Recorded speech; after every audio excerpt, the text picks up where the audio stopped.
Look at this monkey trying to board first class. Probably stole that ticket. Gate agent Patricia Walsh's voice sliced through the air at Gate B17. Not loud enough to be shouting, but loud enough that it carried, cutting through the hum of the terminal like a sharp blade through fabric. She exaggerated her words with a little performance. Scratching motions, head tilts, a theatrical squint at the boarding pass in Dr. Maura Johnson's hand. The woman she was mocking? Perfectly put together.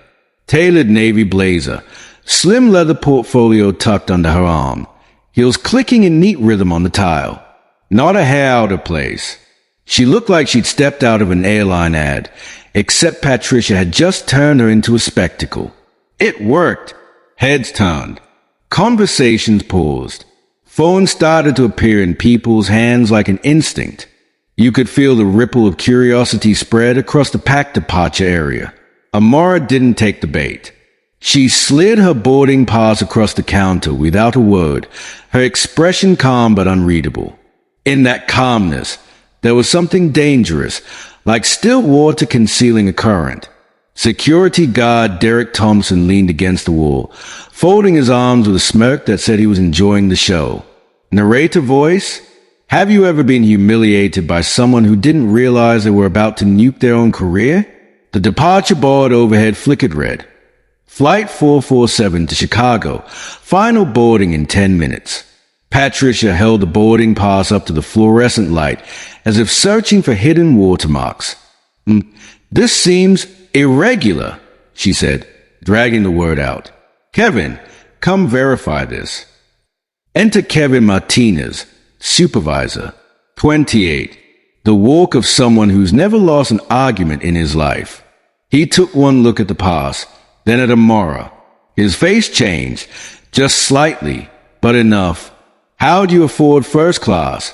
He asked, deliberately loud. It wasn't a question for her. It was for the audience. The hum of whispered commentary grew.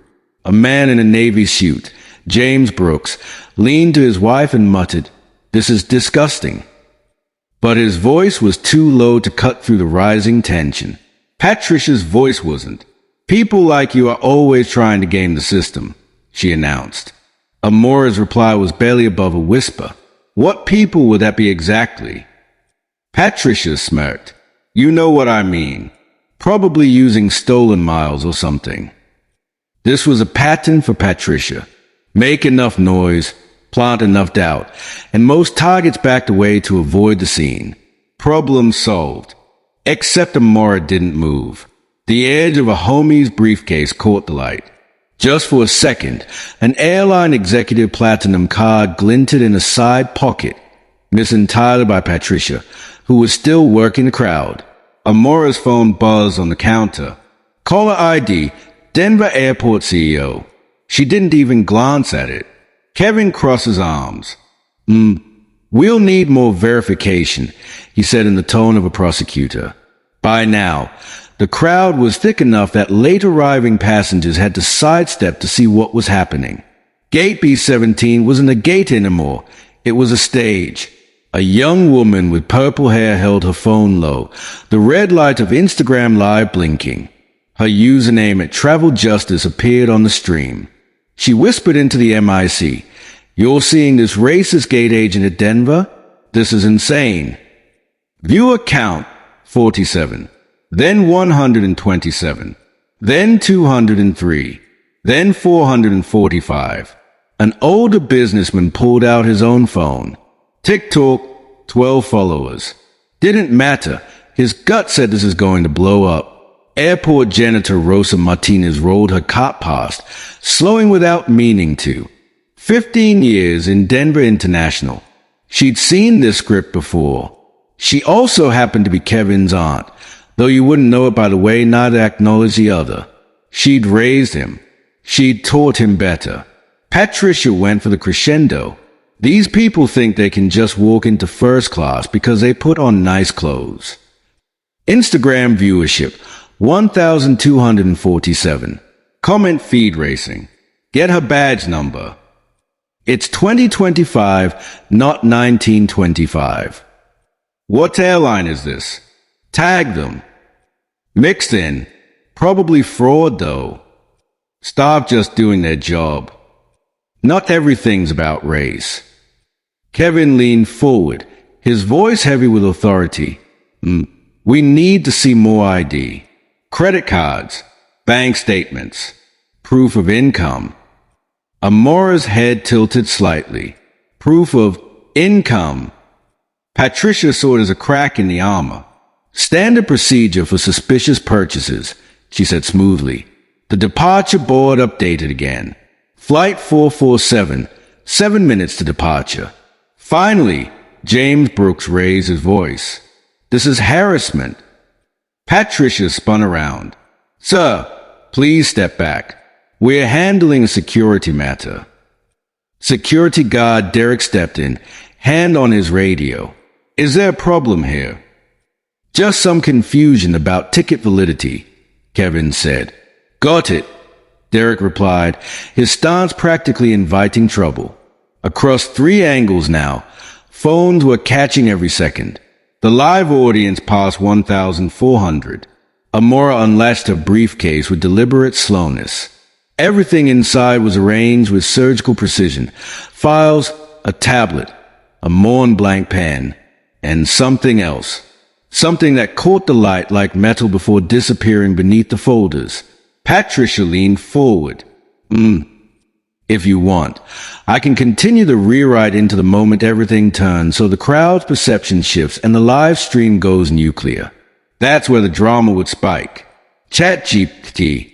If you can't provide adequate documentation, we'll need to involve additional security, Kevin said, his voice carrying across Gate B17.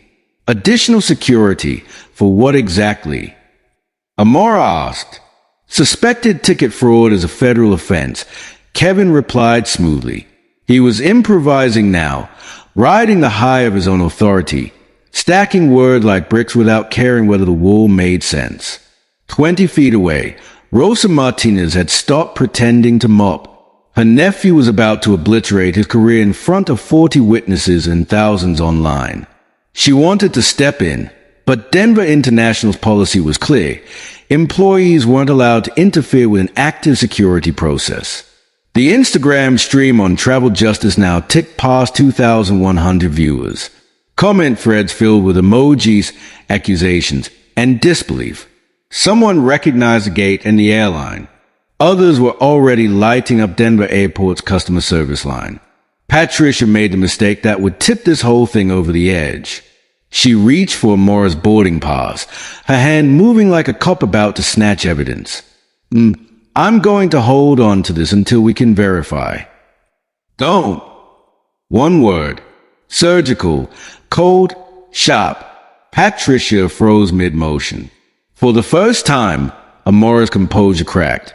Not with anger, but with a kind of precision that makes you wonder how much power a person really has. The air shifted. The crowd felt it. Even Derek, the security guard itching for confrontation, unconsciously took a step back. You have no idea what you're doing, Amora said quietly. The PA system blared over them. Flight 447 to Chicago, final boarding in 7 minutes. Phones dotted the crowd like fireflies, their little red recording lights turning the gate into a stage. Derek's radio hissed to life. Control, we might need additional units at Gate B17. Copy, Derek. What's the situation? Possible ticket fraud. Could escalate. Kevin smelled momentum. This was his moment. He'd handled problem passengers before, and his tactic was always the same. Hit them with layers of authority until they broke. We're calling the airport police, he announced, projecting his voice like he was in a courtroom. This is now a potential criminal matter. At Travel Justice Now hit 3,200 viewers. The comments rolled in too fast to read. Get her a lawyer now. Denver Airport, you're really doing this in public. Someone tag CNN. What's her name? This is going on my feed. From a different angle, another stream launched. At Flight Delay Drama, 890 followers, was live within seconds. Viewer count, 400 in the first minute. 3 more passengers started recording from different vantage points. Multiple live feeds now documented every breath, every shift of posture. A teenager with neon blue hair hit go live on TikTok. "Yo, this is absolutely unhinged," she whispered. The gate agent called her a monkey, and now they are calling the cops. Her audience began sharing links across Discord servers and Reddit threads. The story was already leaping from the airport to college campuses and social justice forums. Shift manager Carol Henderson arrived, striding like a firefighter walking into smoke. 52, tough, had worked her way from baggage handler to management. She trusted her people, but she also understood PR nightmares. "What's going on here?" she asked. Patricia pounced. "Suspected fraudulent ticket purchase. The customer got aggressive when we asked for verification." Carol's gaze swept over Mara, still calm, still composed. Then the crowd of recording passengers. Her jaw flexed.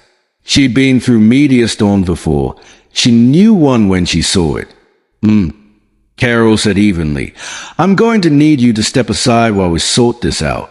Airport policy requires us to investigate any suspicious activity." "Suspicious based on what criteria?" Amora asked. "Based on our staff professional assessment and standard security protocols," Carol replied. The crowd murmured, low, disapproving. James Brooks stepped forward, silver business card holder visible in his pocket. "This is racial profiling. Plain and simple."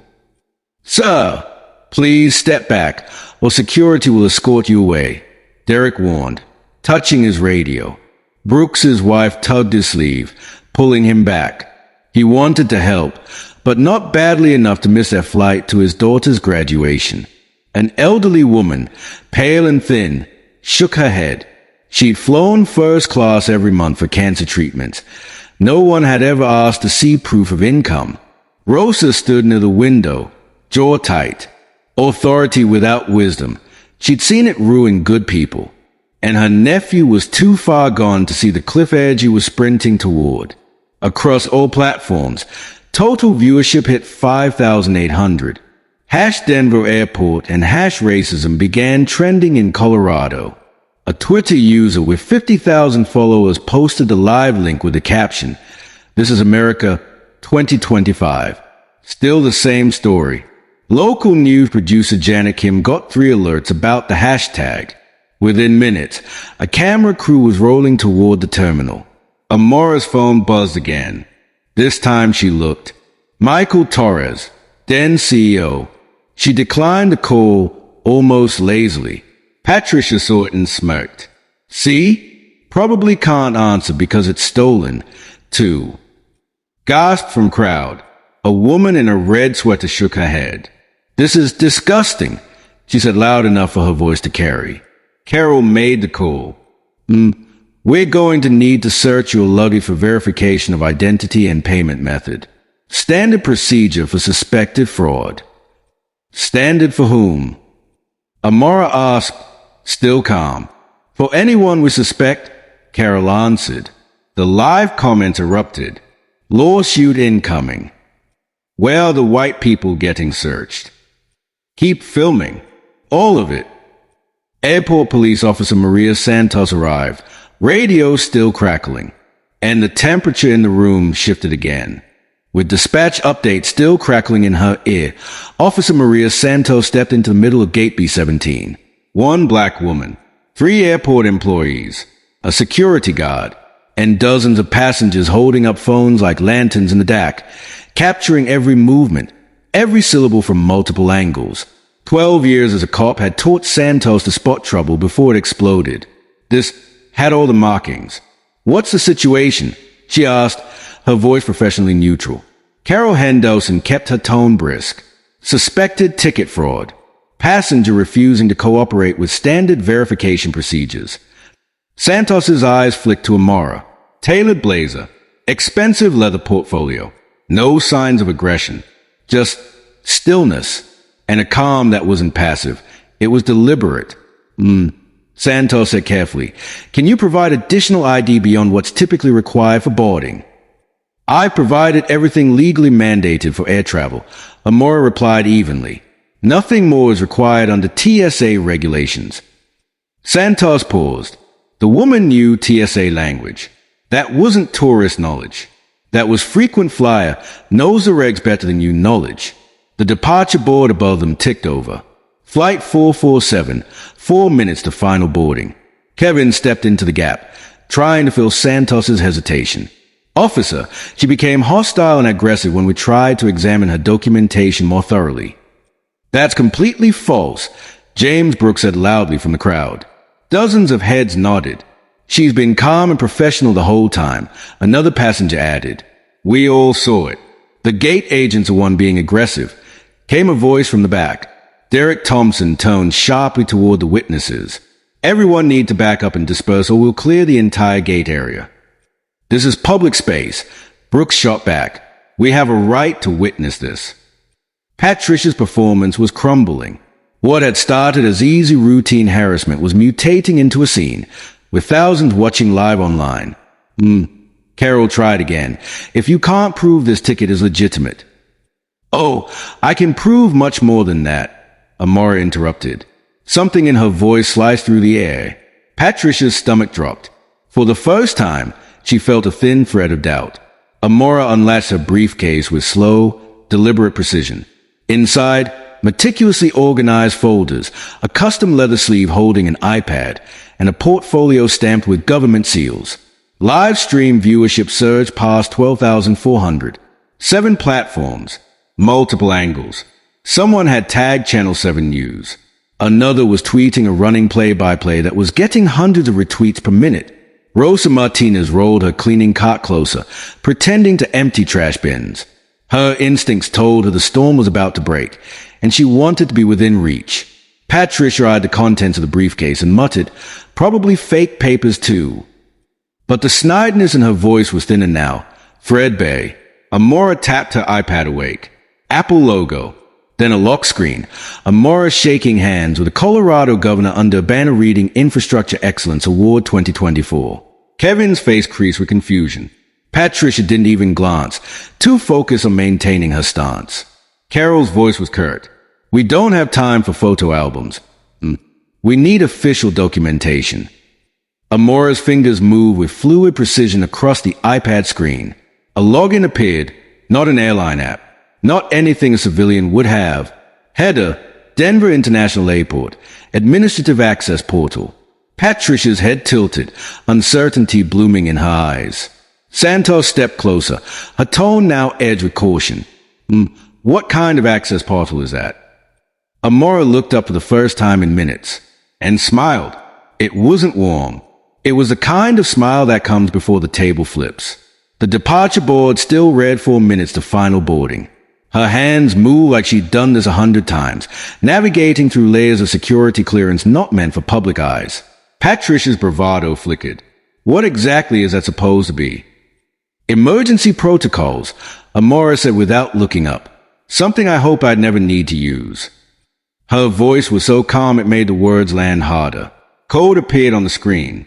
She typed, code read, incident report, Gate B17, discrimination protocol activated. Kevin leaned in and went pale. Santos could see the live operations data, flight schedules, staff assignments, security logs. Her hand hovered near her radio. On the streams, viewers exploded with comments. That's not a normal app. She's got admin access. Airport Insider. This is a twist. A new stream from a Denver airport daily jumped in, another 800 viewers. The hashtag #Denver Airport Racism was trending in 3 states. Amora tapped another tab, Board of Directors, Emergency Contact List. She scrolled until she reached Michael Torres, CEO. Patricia's voice cracked. Wait, you're calling the boss. Kevin's stomach knotted. Everyone in the airport knew the CEO's name, but a passenger having his direct contact? That didn't make sense. Carol leaned in, saw the official formatting, and felt her own confidence start to fracture. The live comments were losing their minds. She's calling the CEO. Plot twist of the year. Who I asked this woman. Amora tapped the contact. The call connected instantly. Dr. Johnson, thank God you answered. Torres's voice boomed. I've been trying to reach you. She switched to speaker. Michael, we have a situation at Gate B17. Your staff just subjected me to public humiliation based on racial profiling. Silence. Heavy enough to pull the crowd forward an inch. Carol's face drained. She knew that voice. Dr. Johnson, what happened? Are you injured? Physically, no. But your gate agent called me a monkey. In front of dozens of passengers. On camera. Streaming to thousands right now. Patricia's knees buckled slightly. She gripped the counter, dizzy. Oh my God, Torres said, his voice sharp with fury. Dr. Johnson, I am so deeply sorry. Which employees were involved? Amora turned her gaze on each of them. Gate agent Patricia Walsh. Supervisor Kevin Martinez. Shift manager Carol Henderson. Security guard Derek Thompson. They are all suspended immediately, Torres said without hesitation. Security will escort them out. Dr. Johnson, please don't make any decisions until I can speak with you in person. The streams erupted. CEO just fired them all. Karma's here and it's beautiful. Who is Dr. Johnson? Carol tried to recover. So, we were following standard fraud prevention. Standard fraud prevention. Torres's voice cracked like a whip. Do you have any idea who you're talking to? The crowd pressed closer. Rosa stopped pretending altogether, hands braced on her cart, eyes locked on her nephew Kevin, who looked like he just realized a career was over before the day ended.